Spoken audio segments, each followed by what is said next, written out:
आयलोनगर अपडेटमध्ये स्वागत। आज दिनांक 21 मे अहमदनगरमधील ठळक घडामोडी। लोकसभा निवडणुकीच्या 5व्या टप्प्यातील मतदानासाठी मतदारांचा उत्स्फूर्त प्रतिसाद। दिग्गजांचे भवितव्य मतदान यंत्रात बंद। राज्यातील इयत्ता 12वीचा आज निकाल।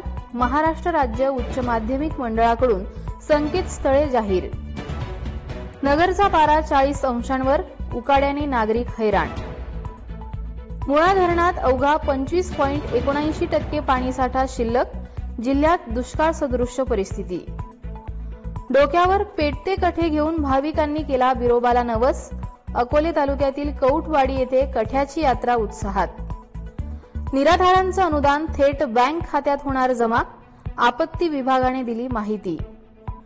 पारनेर तालुक्यातील पिंपळनेर येथील संत निळोबाराय पालखीचं 2 जुलैला प्रस्थान। देवस्थान ट्रस्टच्या अध्यक्षांची माहिती। अकोले तालुक्यातील टिटवीच्या जळीतग्रस्त मुंढे कुटुंबाला आधार फाउंडेशनची मदत। संसार उपयोगी साहित्य देत जपली सामाजिक भावना। पारनेरमधील मांडोहोळ जलाशयात नगरचे दोघे बुडाले। मृतदेह बाहेर काढण्यात प्रशासनाला यश। राजकीय कारणावरून जीवघेणा हल्ला करणारे 7 आरोपी गजाआड।